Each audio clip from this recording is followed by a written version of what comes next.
So this happened on the second weekend in February of 99. The actual park opened at 11 a.m.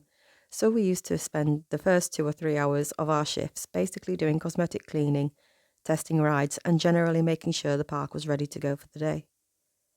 The morning section of my shift involved helping out with the cleaning and prepping Fantasyland and Tomorrowland. So at one point, I'm walking through the park and I see this guy. I'll call him Ron for privacy's sake. Up on the platform for the Skyway in Fantasyland, he's sweeping away, whistling to himself, generally being the cheerful guy that he was. Ron was in his 60s at the time and had already been with us for like a year. Everybody liked him. He was older than most, but he was like super chilled out and really friendly and always willing to help out his fellow cast members.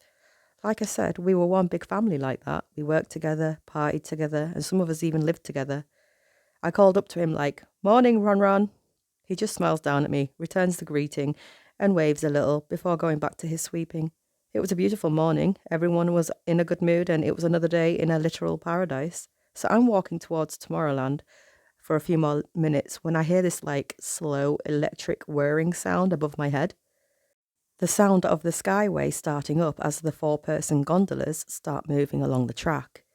I still feel terrible that it took me as long as it did to realise what was so wrong about the situation. It was a Sunday morning, and I was pretty tired and slightly hungover from going out drinking the night before with a few of the other cast members. Honestly, it took me a little while to stop blaming myself for not having prevented what happened, because I figured that if I'd have been a little bit sharper, I'd have been really able to help. But then it hits me. The gondolas are moving, pretty fast too, on their first test loop. And Ron is still up on the goddamn platform.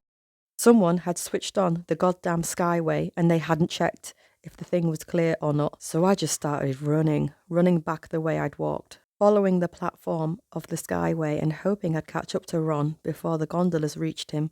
I was running as fast as I could, trying to catch up with the lead gondola, but I just couldn't seem to close the distance in time. I looked up and see Ron whistling away to himself with his back to the gondolas, just not seeing them at all as they're approaching. So I start shouting up to him and trying to warn him before the gondolas knocked him off the Skyway, which are like 60 feet up in the air. He hears me, turns around, and is obviously horrified to see that someone has turned the Skyway on before checking it was clear. He was a mixture of anger and fear in his voice as he turns back around and starts moving as quickly as he can away from the gondola. But he just couldn't move fast enough. The thing caught up with him pretty quickly, but it didn't knock him off like right away. Ron grabbed onto the gondola and he tried to pull himself inside of it to stop him from falling, but he just wasn't strong enough. And all of a sudden, I'm watching him dangling from the thing, in danger of falling the whole 60 feet onto the concrete below. I'm just shouting up to him, "Hang on, Ron, hang on, just hang on." But there was nothing I could do. I just had to watch him struggle to hold on to the gondola as it moved along the Skyway, knowing it was only a matter of time before he could lose his grip and fall.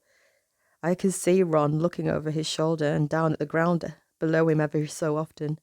I'll never ever forget that look of absolute terror on his face, or the feeling of pure helplessness I felt as I watched the whole thing unfolding. Then the gondolas start passing over these flower beds instead of the pure concrete.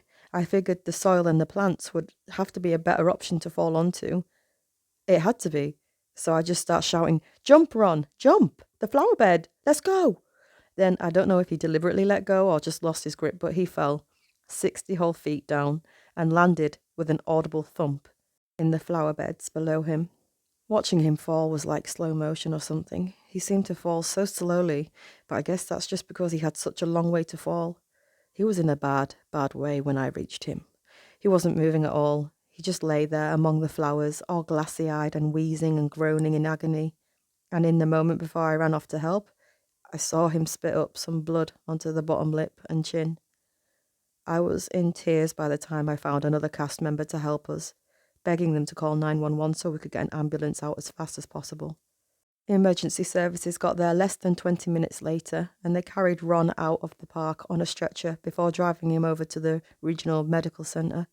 We all prayed that he'd be okay, and it brought us a great deal of hope that he'd actually landed on the flower beds and not onto the straight concrete, which would have definitely killed anyone who'd fallen that far.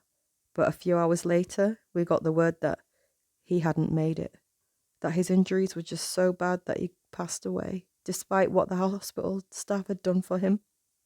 The fall had just caused too much trauma, too much internal bleeding, and he slipped away after they'd operated on him to drain the blood from his lungs. Everyone that could get time off attended Ron's funeral. A little memorial was put up backstage for him so that we could all remember him at his best, with a smile on his face, instead of being scared and broken.